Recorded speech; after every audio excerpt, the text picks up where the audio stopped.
ইউনিভার্সিটির ছেলেরা 5 তারিখের আগে মানে আগস্ট জুলাইয়ের আগে আই হেট পলিটিক্স হ্যাশট্যাগ চালু করেছিল না, খুব পপুলার ছিল না, ভুলে গেছেন দেখি। এমন একটা ঘটনা ঘটেছে, ওই যে বলে আন্দোলনের 1 বছর শান্তিপূর্ণ বিকাশের 100 বছরের সমান। 100 বছরে যা গড়ে ওঠে 1 বছরে তা গড়ে ওঠে, 100 দিনে যা গড়ে ওঠে 1 দিনে তা গড়ে ওঠে। অতএব হ্যাশট্যাগ শেষ। আমাদেরকে ভোটারদেরকে এডুকেট করতে হবে, মানে এই না যে আপনি তাকে IBM পাস করাবেন, নো, তাকে সচেতন করতে হবে যে আমরা এত বছর যা করেছি, 54 বছর যা করেছি, সেটা সেই ধ্যান ধারণা থেকে, সেই সিস্টেম থেকে বের হয়ে আসতে হবে। আবার ভোট একান্ত দিতে গেলে আমার ভোট পাবো কিনা না অন্য কেউ দিয়ে গেছে এটাও হয়। আর আমাদের ফ্যাসিস্ট সরকার গত 3টা সময় যা করছে লজ্জা। আচ্ছা, আপনারা এই যে উদ্যোগ নিচ্ছেন, সেমিনার করছেন, আমি আগের একটা সেমিনার আসছি, প্রথম দিন কী বলবো বুঝতেই পারি যে ঘটনাটা কী করছেন আপনারা। আজকেও যে পুরোপুরি বুঝতে পারছি সেরকম না, কিন্তু মাঝে মাঝেই আমার মনে হচ্ছে একটা ভালো কাজ করছেন। এটা দরকার, তো বেশি ডিসকোর্স দরকার, আরও বেশি কথা বলে। আমি আপনাকে দেখতে পারি না, কিন্তু তারপরেও আপনার কথা আসলে আমার কথা চাইতে ভালো হইতে পারে। তো কোপার্নিকাস যখন বলেছিলেন পৃথিবী সূর্যের চতুর্দিকে ঘোরে, বেচারার ফাঁসি হয়েছিল, কিন্তু হি ওয়াজ রাইট। সত্যটা মেজরিটি মাইনরিটির উপরে নির্ভর করে না। আমি বারে বারে বলি, democracy is a rule of majority, কিন্তু truth is not a matter of majority or minority. সত্য নির্ভর করে একেবারেই ব্যক্তি, বিষয়, বস্তু, চিন্তার নিরপেক্ষ। সত্য সত্যই। আমি যে গণতন্ত্রের চর্চা করি, আমি কিন্তু সত্যের অনুসন্ধান করি, সত্যের আশ্রয় করি। আমি যদি দেখি যে এটা সত্যি, তাহলে আমি তাই মানব, যদি সেটা সেই মুহূর্তের জন্য মেজরিটির ওপিনিয়ন নাও হয়।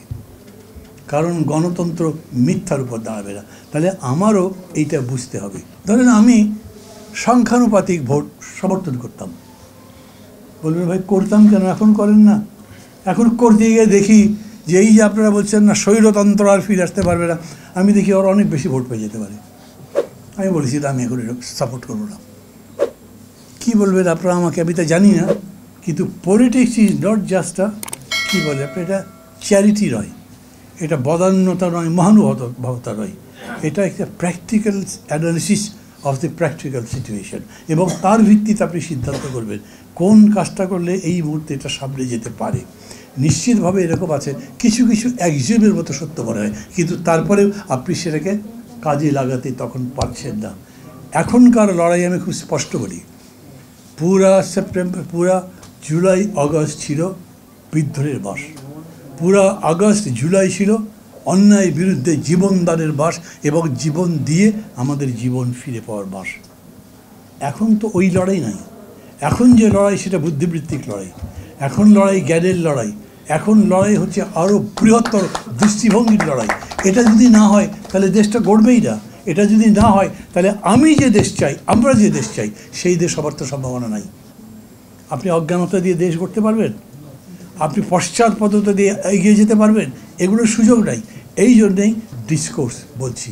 আমাদের সাথে যখন কথা হয়েছে ডক্টর ইউনুসের, তখন বলেছি স্যার আপনি লোকের সাথে কথা বলেন না কেন? কেন জানি আমার মাঝে মাঝে বলেন ডক্টর ইউনুস পলিটিশিয়ানদের সাথে কমফোর্টেবল না। আই মে বি রং, কিন্তু আমার মনে হয় না হলে উনি কথাই বলেন। আমি ওনার ছাত্র ছিলাম, খুব ভালো সম্পর্ক ছিল। একদিন ফোন করে আসবা তো, একটু কথা আছে, কিছু বুঝতে চাই, ডাকেন নিয়ে আসে। আমি বলছি না আমাকে ডাকতে হবে, তা মনে করবেন না, না ডাকলে আমার কোনো ক্ষতি হচ্ছে না, আমি আমার মতো ভালোই আছি। কিন্তু উনি কাউকেই তো ডাকছেন না। এই যে 15টা কমিটি সবগুলো রিপোর্ট দেবে, সেই রিপোর্টগুলো নিয়ে আবার নতুন করে বিতর্ক লাগবে না? সমস্ত কী আমাদের আপত্তি আছে এগুলো বলবো। আগেই যদি কথা বলতেন, বলবার পরে যদি রিপোর্টগুলো তৈরি করতেন, তাহলে কি হতো? একটা ফেজ এগিয়ে থাকতেন না? এই প্রস্তাবটা দিয়েছিলাম, উনি কিন্তু রাজি হলেন যে হ্যাঁ এটাই করা দরকার, কিন্তু সেটা হলো না। এখন আবার কি করেছে, যারা লিখেছে তারা আমাদের সাথে কথা বলবে না, যারা পড়বেন সরকার ওনারা আমাদের সাথে কথা বলবেন। যিনি লিখলেন তিনি একটু বেশি জানেন এরকম ধরবেন না আপনি, তিনি কিন্তু বসবেন না। যিনি লেখেননি উনি পড়ে আগে নিজে বুঝতে হবে, তারপর নিজে যুক্তি তৈরি করে আমার সাথে কথা বলতে হবে। তো তার আগে আমি তার পাল্টা যুক্তি তৈরি করে ফেলবো। কিন্তু যিনি লিখেছেন উনি লিখবার সময় তার মনের মধ্যে পুরো বিষয়টা ওয়ার্ক করেছে এবং সেইটার ভিত্তিতে তিনি আমার সাথে কথা বলতে পারবেন। আমি ঠিক বুঝছি না এই যে ডিসকোর্সের কথা বলছেন, অথবা এই যে ধরেন মানে ঐকমত্য তৈরির প্রক্রিয়ার কথা বলছেন, এটার আবার যে একটা সাব কমিটি, একটা কমিটি করা হচ্ছে, তার চেয়ারম্যান হলেন উনি নিজে। গুড, উনি যদি মনে করেন যে আমি এটা নেগোশিয়েট করতে পারবো, আমি একটা ভালো আরবিটার হতে পারবো, আমি ভালো সলিসিটর হতে পারবো, সবার সাথে কথাবার্তা বলে যতদূর সম্ভব ঐক্যমত্য করে এগিয়ে নিয়ে গেলেন। যতদূর ঐক্যমত্য হবে নিশ্চিতভাবে দেশ ততদূর এগিয়ে যাবে। কিন্তু যে ঐক্যমত্যটা হবে না, যদি মনে করেন আগামী সংসদের জন্য ছেড়ে দিলাম, সেই সংসদেই আলোচনা করবার সুযোগ পাই না, তাই কে জানে। সেই সংসদে যারা যারা থাকবে তাদের নিজেদের যে কত রকম এজেন্ডা থাকবে, নতুন নতুন করে তৈরি হবে, তা জানি না। মানুষ যে রাজনৈতিক দলগুলোর উপর বিশ্বাস রাখতে পারছে না কেন? অতীত দেখেছে বলে তো, সেই অতীতের ছাপ এখনও দেখে বলে তো। এমন নয় যে নতুন কিছু লক্ষণ দেখা গেছে তাতে আমি আশাবাদী হতে পারি, না এরা এরকম করবে না, আরও ভালো কিছু করতে পারে, সেই রকম দেখা যাচ্ছে না। ডক্টর ইউনূসের প্রতি সাপোর্ট কেন? উনি ট্রাকে পণ্য বিক্রি করা বন্ধ করে দিয়েছে, ওটা সাপোর্ট করার কাজ? তাও তো মানুষ সরকারকে সমর্থন করে, এখনও তো বিরোধিতা করছে না। একটাই কারণ, তারা মনে করে এই লোকটা দল করে না, ধান্দা নেই। মানুষ মনে করে যে উনি রাজনীতি করে না, ঘোষণা দিয়েছে আমি রাজনীতি করি না, ভবিষ্যতে ক্ষমতায় যাব না। তার মানে ক্ষমতায় থাকবার জন্য ফন্দি ফিকির করবে, নতুন নতুন চাল দেবে, এরকম দেবে না। তা যদি না যায় তাহলে তো তাকে বিশ্বাস করা যায়। এটাই হলো মানুষের প্রধান কথা। উনি খুব ভালো দেশ চালাচ্ছেন, উনি দেশের অর্থনীতির অনেক অগ্রগতি করছেন, উনি দৈনন্দিন জীবনযাত্রায় মানুষের জীবনকে অনেক সহজ সুন্দর করেছেন, এরকম কোনো ঘটনা নেই। তারপরেও কিন্তু মানুষ তাকে সমর্থন করছে।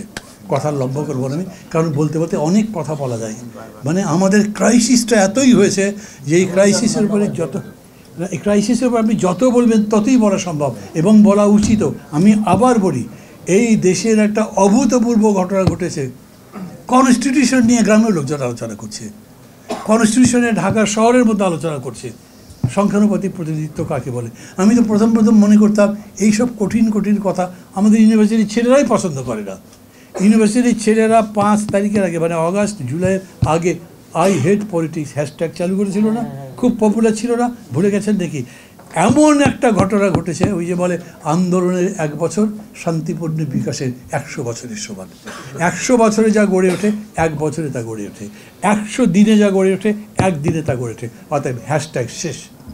এখন মানুষ বলছে ডক্টর ইউনূস পারছে না ভাই, তাদের মধ্যে তো পলিটিক্যাল লোক নাই। এবং মানুষ এখন কনস্টিটিউশন নিয়ে আলোচনা করছে, মানুষ এখন নির্বাচন ব্যবস্থা নিয়ে আলোচনা করছে, আর ফেসবুকে ম্যাক্সিমাম রাজনীতি। এখন স্পোর্টসও কম। এত বড় স্টার সাকিব আল হাসান কোথায় চলে গেছে তার বলে লেখাটাকে খুব দেখি না, যদি আমি স্পোর্টস অত ভালো বুঝি না, কিন্তু নাই রিয়ালিটি আমি দেখি নাই, কিন্তু রাজনীতি নিয়ে আছে। এটাও আমাদের জন্য বিরাট একটা সুযোগ। আমি আপনাদের আবারও ধন্যবাদ দিই। এই ডিসকোর্সটা আপনারা আপনাদের মতো চালিয়ে যেতে থাকেন। লোকে আপনাদেরকে কী বলছে সেটা আপনাদের দেখবার দরকার নেই। আপনারা ইস্যুগুলো বার করে, ক্রাইসিসটা কোথায় সেটা লোকেট করেন। আর যারা আপনারা আছেন, ধরেন আমাদের সোসাইটিতে 18 কোটি মানুষকে তো একসাথে বোঝাতে পারবেন না, কিন্তু 180টা লোক বুঝলো যে এইটা জাস্টিফাইড। ওনারা যে প্রতিক্রিয়া তৈরি করতে পারবেন, এটা না জানলে তো তারা করতে পারতেন না। অতএব আমি বলি এইভাবেই মানুষকে এই কাজের মধ্যে অনুপ্রবেশ করা হোক বা প্রবিষ্ট করা হোক। আমার শেষ কথা হচ্ছে এই সরকারের কাছে আমি মনে করি সময় এখনও আছে। সংস্কারের যে কাজগুলো করা হচ্ছে, 15টা কমিশনের রিপোর্ট দেবে, তারপর আলোচনা করে সিদ্ধান্ত করা হবে, এরকম না। ডক্টর ইউনূস যেটা বলেছেন, প্রধান 2-3টা ইস্যুর উপরে আমাদেরকে এক হতে হবে, যেটা কনস্টিটিউশনাল আপনার যে সংস্কার, তার সাথে নির্বাচন পদ্ধতির সংস্কার, 2-3টার কথা তিনি বলেছেন। এগুলো হলে আমরা একটা নির্বাচনে যেতে পারি এবং সেটা ডেফিনেটলি চাইলে এই বছরের মধ্যেও যাওয়া যায়।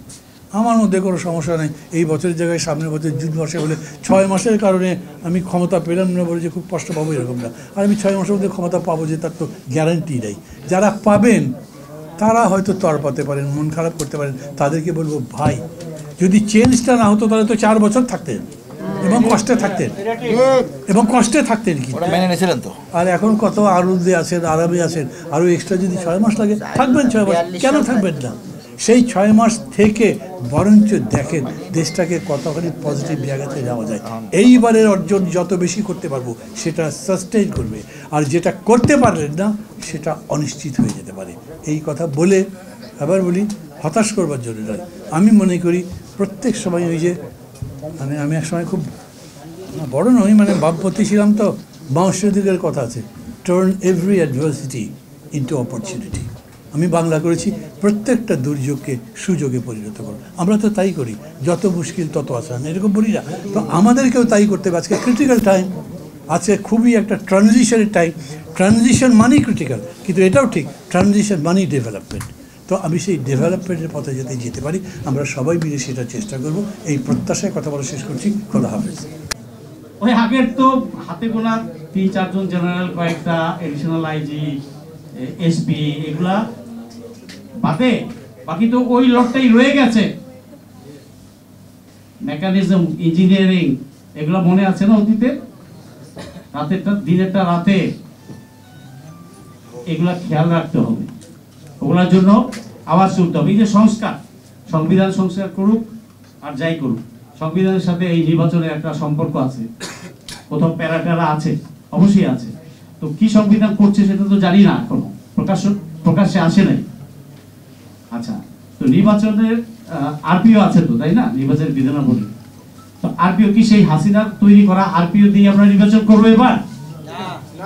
তো কই আরপিওর কথা কেউ বলেছে এই পর্যন্ত? বা কি করছে নির্বাচন কমিশন? নির্বাচন কমিশন গঠন হয়েছে কতদিন? 3 মাসের বেশি হয়ে গেছে।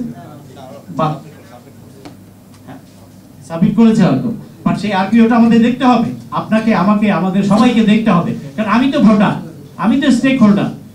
ওইটা যদি না দেখি, ওই গদ বাঁধা আগের মতোই, ওই চা বিস্কুট খাবো, এমপি সাহেব যাবে, ক্যান্ডিডেট সাহেব যাবে, আর চায়ের দোকান খুলবে, চা খাবো, আর রাত্রিবেলা কচকচা ওই কাউরে 500, কাউরে 1000 টাকার একটা লোড দিবে, লোড, ওইটা লমু, আর দেখবে যে ভোটের মতো আগের তরিকাতেই রয়ে গেছে। So what we have to do, আমাদেরকে ভোটারদেরকে এডুকেট করতে হবে। মানে এই না যে আপনি তাকে IABAMA পাস করাবেন, নো, তাকে সচেতন করতে হবে যে আমরা এত বছর যা করেছি, 54 বছর যা করেছি, সেটা সেই ধ্যান ধারণা থেকে, সেই সিস্টেম থেকে বেরোয় আসতে হবে। দ্বিকক্ষ বিশিষ্ট পার্লামেন্ট হবে কি হবে সেটা পরে, কিন্তু ভোটার যে ভোটটা দিতে চায় তার নিরাপত্তা থাকতে হবে, সে যেন বিনা বাধায় ভোট দিতে পারে এবং যাকে তার ইচ্ছা তাকে দিতে পারে। এখন এখানে ভোটারকে এডুকেট করার কি আছে? অবশ্যই এডুকেট করার আছে, কারণ সে ভোটটা দেয়, ওই যে 1000 টাকা লোড লয়, লোড 5 বছরে কি হয়, তার পকেট থেকে 50,000 বের করে নেয়। কারণ এমপি সাহেব তো প্রতিবাদ করে না সংসদে বসে, তেলের দাম বাড়লো, সয়াবিনেরটা বাড়লো, ডালেরটা বাড়লো, কাপড়ের গজ বেড়ে গেল, লুঙ্গির দামটা বেড়ে গেল, তাতে করে থেকে তার পকেট থেকে যে 50,000 চলে যাচ্ছে, এটা সে আগে টের পায় না। ও কিন্তু নগদ যেটা পায় সেটাই হাতে নেয়। এই যে নগদ যা পাও হাত পাতিয়া লও, এটা উল্টাটা করতে হবে।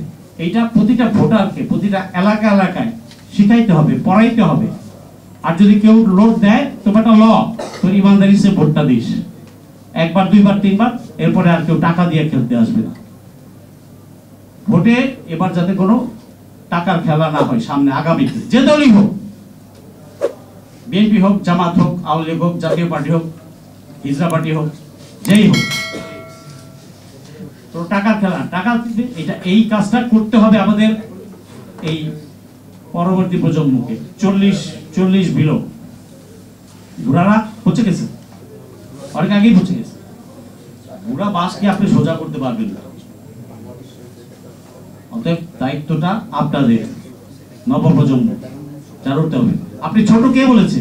তোফায়েল, রাজ্জাক, এরা যখন 72 এমপি, তার বয়স কত ছিল? আপনাদের সমানিত ছিল। খালি আপনাদেরকে সমালোচনা করে যে ছাত্ররা বাচ্চা, ওরা বুঝে কি। আর বাচ্চা যে কইতাছেন 72 সাল, তারা তো হয়েছিল এমপি মন্ত্রী হয়েছিল, তাদের বয়স কত ছিল? আপনাদের সমানই ছিল।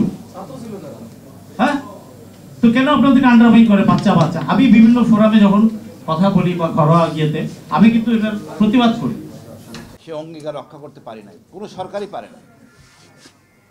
একটা উৎসব ছিল, কে কত ভোট দিতে পারছে, এটা ছিল লজ্জা। এই লজ্জাটা আমাদের বোধে আসতে হবে। আমাদের আগে নাগরিক হতে হবে। আমরা ভোট একটা পবিত্র জিনিস, আমি আমার শাসক নির্বাচন করব, এই বোধগম্য আমার মধ্যে থাকতে হবে। আমরা টাকার কাছে বিক্রি হয়ে যাই, চেনা অজানা লোক হঠাৎ করে আমাদের কাছে চাপিয়ে দেওয়া হয়, তাকে আমরা ভোট দিই মনের ইচ্ছার বিরুদ্ধে। অনেক সময় এখন আমরা একটা সুযোগ পাইছি এই ছাত্রদের জন্য, তাদের আমরা স্যালুট। আমরা আমাদের শাসক নির্বাচন করার একটা সংস্কার করব। আজকের আলোচনা তার জন্যই। সত্যিকার অর্থে আমাদের সেনাবাহিনী পুলিশ বাহিনী একদিনের জন্য এত ব্যাপক দায়িত্ব গ্রহণ করতে পারে না, সম্ভবও হয় না। তাই নির্বাচনটা হওয়া উচিত মিনিমাম 3 সপ্তাহে, এত সুষ্ঠু নির্বাচন হয়, নিরাপত্তা নিশ্চিত থাকে, জনগণ কেন্দ্রে যাবে, নিজের ভোট নিজে দিবে, যাকে খুশি তাকে দিবে। আতঙ্ক থাকে ভোট দিতে পারবো কিনা, আবার ভোট একান্ত দিতে গেলে আমার ভোট পাবো কিনা অন্য কেউ দিয়ে গেছে, এটাও হয়। আর আমাদের ফ্যাসিস্ট সরকার গত 3টা সময় যা করছে লজ্জা। আজকে দেখেন তার এই অনৈতিক ভোটাধিকার চর্চা, আজকে সেই র্যাব নাই, সেই ডিজিএফআই নাই, সেই পুলিশও নাই। আতঙ্ক কিসে, তারা আসে না কেন? ওই আতঙ্কের মধ্যে থাকার পরে তো দেখেছি আমি জামাত ইসলামের লোক ফুস করে বের হয়ে গেছে, জিন্দাবাদ, বিএনপি বের হয়ে গেছে, মিছিল করছে। তারা তো করতে পারতেছে না, ওটাই ছিল তাদের শক্তি। জোর করে ক্ষমতা নিলে, ক্ষমতা দীর্ঘায়িত করলে কেউ দীর্ঘস্থায়ী থাকতে পারে না। যে অনাচার অত্যাচার করছেন, আগামী নির্বাচন করার আগে আপনাকে বিচার হইতে হবে। আপনার নির্দিষ্ট সংবিধানের মধ্যে লেখা থাকতে হবে আপনি ফ্যাসিস্ট ছিলেন। এটা যখন আপনি আপনার নির্দিষ্ট সংবিধানের মধ্যে লিখবেন, তারপরে আপনি বিবেচনা করা হবে। আপনি সকল প্রতিষ্ঠা ধ্বংস করছেন। কোনো ব্যক্তি বা কোনো দল এই আওয়ামী লীগের সাপোর্ট করবে, আমরা চাই না তাদের সমর্থন, তাদেরকে আমরা ঘৃণা করি। ঠিক। আমার মনে হয় এই যে কমিশন, নির্বাচন কমিশন, এখানে সব আমলা। কারণ আমলা ছাড়া কি কমিশন বানানো যায় না? এই আমলারাই তো দুষ্ট। আর নির্বাচন করবে কি রিটার্নিং অফিসার, সেও একটা আমলা, দায়বদ্ধতা থাকে। আমাদের এখানে একটা স্থায়ী ব্যবস্থা করতে হবে, বিশেষ করে জেলা পর্যায়ে নির্বাচন কমিশনারগুলি, যাতে এখানে বারে বারে অ্যাডহক দিলাম, সেই সুবিধা লোকজন খুশি করে দিয়ে আবার চলে আসলো, এটা হয় না। আমাদের সংস্কার যখন করতেই হবে, আমি মনে করি এইখানে একটু ভাবার দরকার আছে। আমলা বহির্ভূত, আমলা ছাড়াই আমাদের নির্বাচন কমিশন।